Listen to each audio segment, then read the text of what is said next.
तो आज की वीडियो में करेंगे हम ऊंचाई और दूरी के क्वेश्चंस ट्रिगोनोमेट्री के, हाइट एंड डिस्टेंस।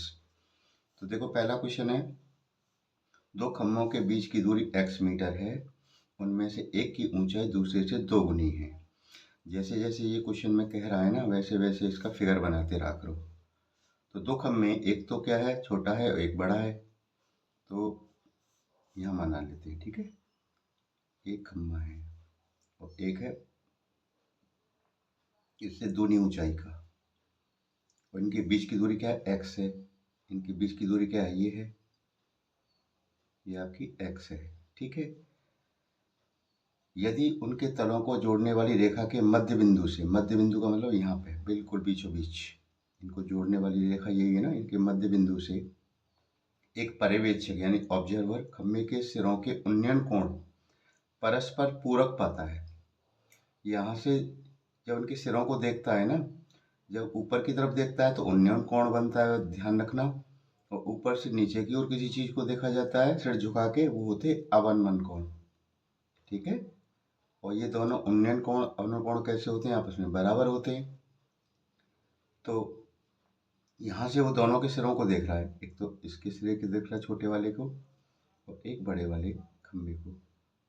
और इनकी ऊंचाई भी क्या है, एक की ऊंचाई मान लें h है। ठीक है, और दूसरे की क्या है, 2 गुनी है ना, तो ये 2h मान लेना है इसको। भाई एक h है तो दूसरी 2h हो गई, 2 गुनी हो गई। अब इनके जो कोण है ना, उन्नयन कोण, यानी ये वाला कोण और ये वाला कोण कैसे हैं आपस में, पूरक है। पूरक मतलब कॉम्प्लीमेंट्री। ठीक है, कोटि पूरक। इसको मैंने मान लो थीटा मान लिया, ये कोण थीटा है, तो दूसरा कितने का होगा। अब पूरक कोण के बारे में पता होना चाहिए, कोटि पूरक कोण क्या होते हैं। ऐसे दो कोण जिनका जोड़ कितना होता है, 90 होता है, वो तो होते हैं कोटि पूरक। यानी ऐसे दो एंगल, एंगल 1 और एंगल 2, इन दोनों का जोड़ कितना हो गया, 90, तो वो तो होते हैं पूरक। और यदि इनका जोड़ कितना हो, 180 हो, तो वो होते हैं समपूरक, सप्लीमेंट्री एंगल, जो होते हैं कॉम्प्लीमेंट्री एंगल। ठीक है ना, एक मैंने थीटा मान लिया दोनों में से, दूसरा क्या होगा, 90 में से घटा देंगे ना, तो दूसरा हो जाएगा 90 माइनस थीटा। इस चीज को समझ लेना इस क्वेश्चन में। तो छोटे खम्भे की ऊंचाई क्या होगी, यानी h की वैल्यू हमें निकालनी है। और ये ट्रायंगल से बने हैं, इनके नेम ले लेना, ए बी, इसे सी मान लेना पॉइंट को, एंड डी एंड ई। सही है, अब सॉल्यूशन कर लेते हैं। पहले छोटे वाले ट्रायंगल में ले लो। ठीक है, अब देखो ये पूरी x थी ना, यहाँ से यहाँ तक पूरी x थी, और ये इसका मध्य बिंदु है, तो ये वाली हिस्सा कितना हो गया, आधा, x/2 हो गया ना, हो गया। और ये वाला भी कैसा हो गया, x/2 हो गया। भाई पूरी x थी तो आधी आधी क्या होगी, x/2 और x/2। तो पहले ले लेंगे इस ट्रायंगल में, छोटे वाले में, इन ट्रायंगल CDE, CDE। अब देखो ये हमारा एंगल है, ठीक है, और ये 90 का है, तो ये वाली साइड हमारी क्या होगी, परपेंडिकुलर यानी लंब हो गई, और ये क्या होगी, आधार। x/2 क्या है, आधार है, ये कर्ण है, कर्ण का कोई लेना देना है नहीं इसमें। तो तुम बताओ लंब और आधार में किसका रिलेशन होता है, टेन का। टेन बराबर क्या होता है, टेन थीटा बराबर क्या होता है, लंब बटे आधार। यानी tan theta is equal to लंब बटे आधार। लंब हमारा कितना है, h है, और आधार मेरा कितना है, x/2 है। ये बात समझ में आ गई। अब देखो, अब 2 को ऊपर रख लो, थोड़ा सिंप्लीफाई करते जाना है साथ साथ। तो 2 ऊपर आ गया, 2h/x। एक बात यहाँ हमारी कंप्लीट हो जाती है। अब लेते हैं बड़े वाले ट्रायंगल में, तो आप लिखेंगे इन ट्रायंगल ABC। मैंने नाम लिख दिया है, और देखो कहाँ है ABC, ABC। तो देखो इसमें एंगल मेरा कितना है, 90 माइनस थीटा बना हुआ है, और हमारा परपेंडिकुलर कितना है, लंब 2h है, और आधार कितना है मेरा, x/2 है। तो यहाँ से हो जाएगा टेन थीटा, थीटा की जगह पे क्या है, 90 माइनस थीटा है कि नहीं, बताओ। सही बात है ना। लंब, लंब हमारा क्या है, 2h है, आधार कितना है, x/2 है। एक्स वाई 2 है तो ये कहाँ पहुँच जाएगा, ऊपर आ जाएगा ना, तो ऊपर आ गया, यानी ये हो जाएगा 4h/x sin 90 minus ten 90 minus theta. और टेन 90 माइनस थीटा मैंने बताया था पिछली कई वीडियो में, 90 पे क्या हो जाता है, चेंज हो जाता है, 10 का क्या हो जाएगा, कॉट हो जाएगा, यानी ये कॉट थीटा है। Cot theta is equal to क्या हो जाएगा, 4h/x। सही है, ये इक्वेशन दूसरी हो गई साहब। अब ये देखो टेन थीटा बराबर है, ये कॉट थीटा बराबर है, तो इसको भी मैं टेन में कन्वर्ट कर इसे कैसे लिख लूँ, ऐसे लिख लूँ, 1/cot थीटा रेसिप्रोकल कर दूँ, इसका उल्टा कर दूँ, तो इसका भी उल्टा कर देना तुम लोग, x/4h। और 1/cot थीटा का के इक्वल होता है टेन थीटा के, टेन थीटा के इक्वल हुआ नहीं हुआ बताओ, टेन थीटा हो गया, ये 1/cot थीटा टेन का उल्टा होता है, तो टेन थीटा इक्वल टू क्या आएगा, x/4h। अब देखो टेन थीटा बराबर x/4h और टेन थीटा बराबर 2h/x, तो इसका मतलब क्या हो गया, दोनों बराबर है ना, टेन थीटा के बराबर है, दोनों को बराबर लिख सकता हूँ मैं, दोनों को बराबर में लिख देना।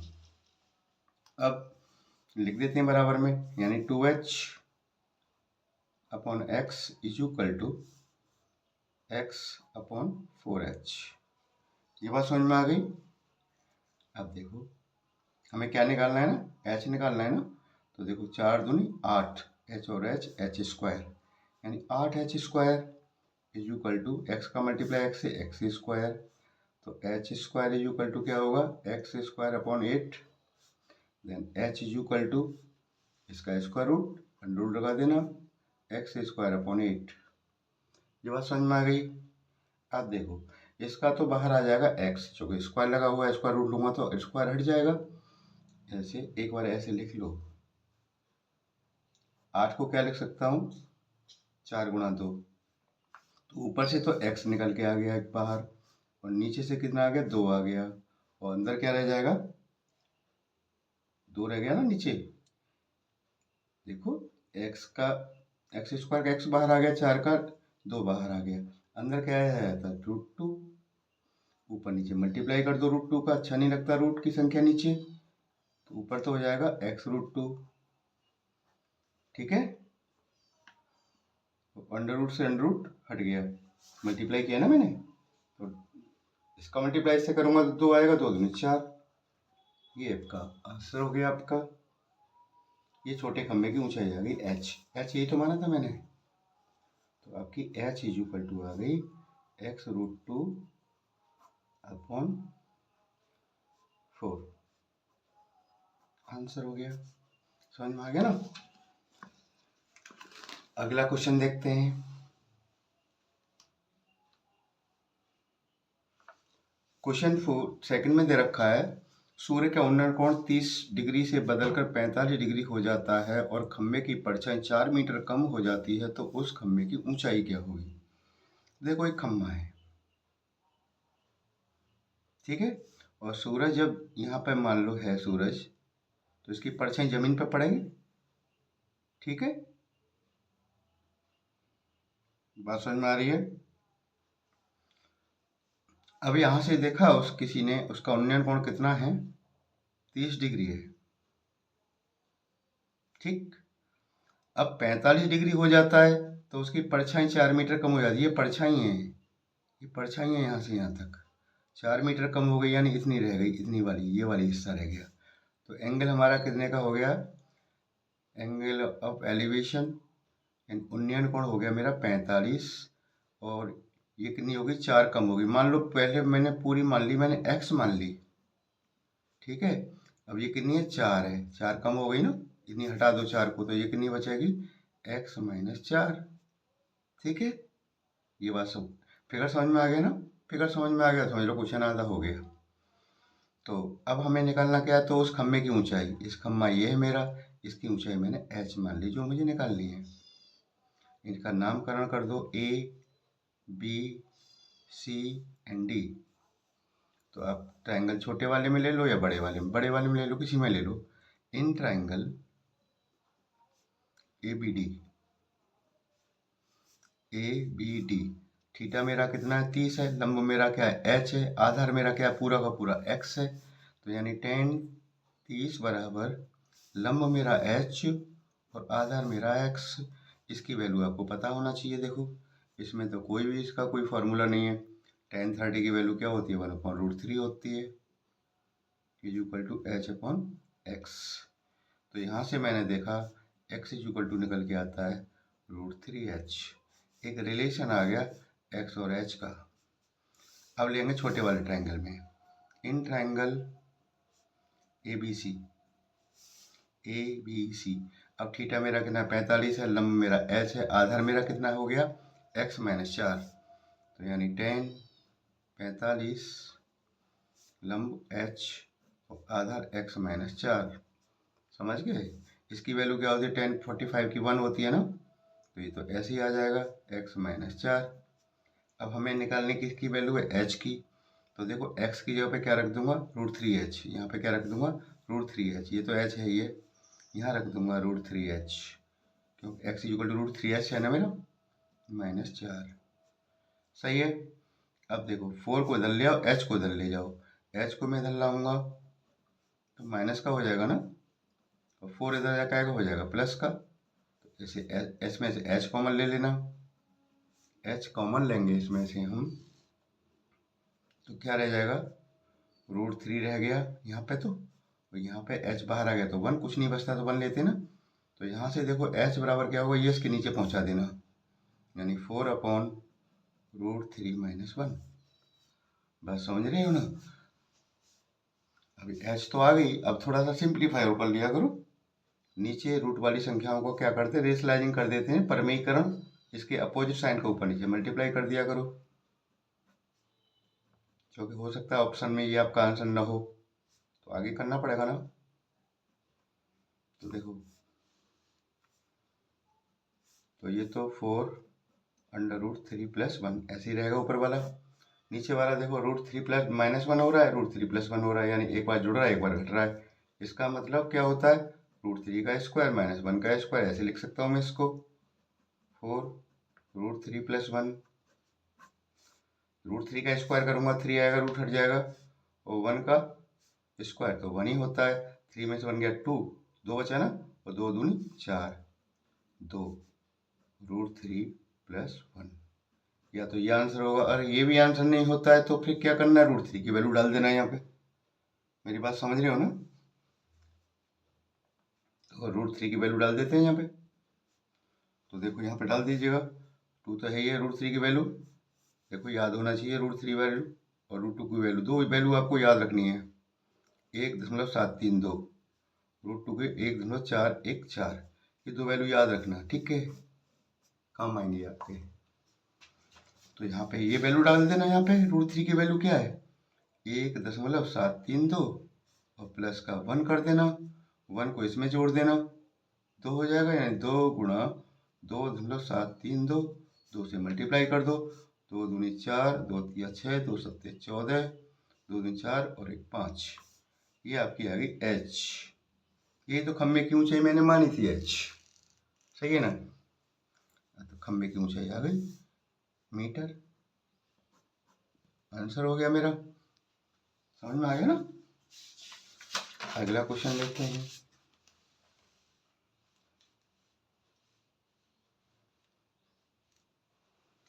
देखिएगा, थर्ड क्वेश्चन में कहा है जमीन पर किसी बिंदु से एक विमान का उन्नयन कोण 45 डिग्री है।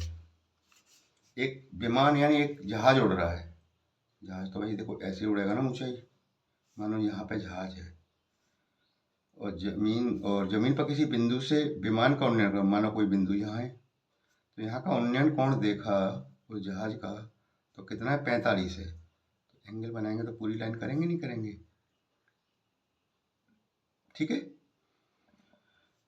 अब देखो 15 सेकंड उड़ने के बाद उन्नयन कोण 30 डिग्री हो जाता है। यहाँ से 15 सेकंड में मान लो यहाँ आ गया, ठीक है ना। टाइम कितना लगा उसे यहाँ तक आने में, 15 सेकंड। तो उन्नयन कोण कितना हो गया 30 हो गया, यानी इसी बिंदु से, ध्यान रखना कितना हो गया अब ये 30 हो गया, 30। यदि विमान की ऊंचाई 2500 है, ये हमारी लाइन क्या है 2500, जमीन से कितना ऊंचा है 2500, ये भी 2500 है, 2500 मीटर है, 2.5 मीटर। है ना। तो विमान की चाल ज्ञात करो, विमान की हमें चाल ज्ञात करनी है। और देखो मैं अच्छे से जानता हूँ चाल बराबर होता है दूरी बटे समय, दूरी बटे समय, ये तो होता है। अब मैंने देखा कि मुझे टाइम तो दे रखा है 15 सेकंड लगे जहाज को यहाँ से यहाँ तक आने में। मुझे इसकी अगर ये दूरी पता चल जाए ना, ये वाली यहाँ से लेके यहाँ तक, तो मैं अपनी फॉर्मूला में लगा दूंगा, मेरी चाल आ जाएगी। ठीक है ना। तो मुझे मेरा फोकस क्या रहेगा, इसको निकालना, इस वाली साइड को। अब इसको नाम दे दीजिएगा। तो देखो ए बी सी डी ई, ठीक है। तो मुझे क्या निकालना है, बी सी निकालना है या ए ई, एक ही बात है ना। इसे मैंने वाई मान लिया, मुझे वाई निकालना है अपना किसी भी कीमत पे, और इस वाले हिस्से को मैंने मान लिया एक्स। सही है। अब चलते हैं, देखते हैं। तो सबसे पहले हम ले लेंगे इस छोटे वाले एंगल में, ट्रायंगल में tan 45। देखो in triangle C D E में, तो tan 45, tan थीटा और लंब मेरा ये है, इस ट्रायंगल का लंब कितना है 2500, ये 2500, तो ये भी तो 2500 होगा ना, 2500 बटे एक्स। और थीटा की वैल्यू मैंने रखी नहीं, थीटा हमारा कितना 45 है ना, 2500 अपॉन एक्स। इसकी वैल्यू 1 होती है, एक रख देंगे यहाँ, तो x बराबर कितना आ गया मेरा 2500। x की वैल्यू आ गई, लेकिन x नहीं निकालना है मुझे, तो y निकालना है ना। चलिए अब चलते हैं इस वाले ट्रायंगल में, in triangle A B D में, तो ये हमारा एंगल कितना, tan थीटा 30 है ना, तो tan 30, लंब हमारा 2500, ये सब आधार बताओ यहाँ से लेके यहाँ तक का आधार है ना इस ट्रायंगल का, x प्लस वाई, दोनों को जोड़ देंगे तभी तो पूरा होगा, x प्लस वाई, इसकी वैल्यू होती है 1/√3 equal to 2500 upon x plus y. सही है। यहाँ से क्रॉस मल्टीप्लाई करूँ मैं, तो देखो x प्लस वाई बराबर हो जाएगा 2500√3। क्लियर। अब हमें किसकी वैल्यू निकालनी है, y की, और x की जगह पे क्या लिख सकता हूँ मैं 2500, देखो 2500, और 2500 को मैं उधर ले जाऊँगा, माइनस का हो जाएगा ना, x को उधर ले जाऊँगा, तो y बराबर हो जाएगा 2500√3 माइनस 2500, 2500 कॉमन ले लो, तो यहाँ पे क्या बचेगा √3, यहाँ पे कुछ नहीं तो -1। क्लियर। और अब आगे और करते हैं, इसको सिंप्लीफाई कर लेते हैं, फिर इसकी स्पीड निकाल देंगे इसकी हम। सही है ना। तो देखो 2500√3 की वैल्यू 1.73 -1 करेंगे तो कितना रहेगा 2500 मल्टीप्लाई 0.73, ये तो रह गया। अब इसका मल्टीप्लाई कर दो, मल्टीप्लाई करके आ जाता है आपका 825 मीटर। ये आपकी क्या आ गई, वाई आ गई, यानी दूरी आ गई मेरी, क्या आ गई, दूरी। अब मैं लगा दूंगा आराम से, चाल निकाल दूंगा, चाल बराबर दूरी बटे समय। दूरी मेरी कितनी आई है 1825, और समय मेरा कितना लगता है उसको, टाइम 15 सेकंड लगे थे ना, 15 से भाग दे दो इसमें, ये आएगा आपका 121.67 मीटर पर सेकंड। अगर 4 किलोमीटर प्रति घंटा में पूछता है तो आप बदलना जानते हैं, मैंने आपको सिखा रखा है। तो आपका तो ऑप्शन ये दे रखा है जो मेरे बुक में है मेरे पास। तो ये क्वेश्चन नंबर 3 भी हुआ आपका कंप्लीट। अब देखो क्वेश्चन नंबर 4, एक पतंग आकाश में उड़ रही है। तो देखो पतंग ऐसी तो उड़ती है, ये मानो पतंग है, यहाँ पे डोरी है इसकी। एक बिंदु से पतंग तक धागे की लंबाई, यानी यहाँ से लेके ये धागा है ना, वो कितना है 420 मीटर। ठीक है जी। धागा मैदान से 30 डिग्री का उन्नयन कोण बनाता है, यानी ये बना रहा है 30 डिग्री का। तो पतंग की ऊंचाई, तो पतंग की ऊंचाई तो यही तो है, ये जमीन से इसकी लंबवत ऊंचाई कितनी होगी ये पूछ रहे हैं वो, इसे h मान लिया हमने। ठीक है। A B C. अब देखो, मैंने देखा ये 90 डिग्री का तो होगा ही होगा, लंबा तो ऊंचाई है तो, है ना। मैंने देखा ये मेरा क्या है, समकोण त्रिभुज का क्या होता है, कर्ण है। 90 डिग्री के सामने वाली साइड क्या होती है, कर्ण, यानी हाइपोटेन्यूज। और एंगल के सामने वाली साइड क्या कहलाती है, परपेंडिकुलर, यानी लंब। यानी लंब और कर्ण का और एंगल का क्या रिलेशन होगा, लंब और कर्ण किस में आता है, साइन में आता है। क्योंकि मैं जानता हूँ साइन थीटा बराबर क्या होता है, लंब बटे कर्ण, यानी कि परपेंडिकुलर अपॉन हाइपोटेन्यूज। एक ही बात है, हिंदी में कहते हैं इंग्लिश में कहते हैं, इतना फर्क है बस। थीटा हमारा 30 है तो साइन 30, परपेंडिकुलर आपका क्या है, एच है, और हाइपोटेन्यूज क्या है, 420 है। वैल्यू रख दो, 1/2 आती है शायद, है ना। साइन 30 की वैल्यू 1/2, ठीक है। क्रॉस मल्टीप्लाई करो, 2h बराबर 420, then h is equal to 420/2, 2 दूनी 4, 2 एकम 2, है ना। तो पतंग की ऊंचाई 210 मीटर। ये तो छोटा वाला क्वेश्चन निकला बच्चों जैसा, ठीक है ना। और करते हैं एक और क्वेश्चन। देखो क्वेश्चन 5 में देखा है, घर के एक शीर्ष पर एक खम्मा खड़ा है। एक घर है साहब, मान लीजिए ये घर है, ये इतना घर है, ये घर है, इसकी छत है, इस पर खम्मा खड़ा है, मान लो एक खम्मा खड़ा है, ठीक है। ये भी झंडा लगा देता हूँ जिसे याद रहे खम्मा है। घर की ऊंचाई 25 मीटर है, ये तो 25 मीटर है जी। किसी बिंदु P से खम्भे के शिखर और घर की चोटी के उन्नयन कोण, कोई बिंदु मानो यहाँ है जमीन पर इतना दूर, यहाँ पे मान लो P है।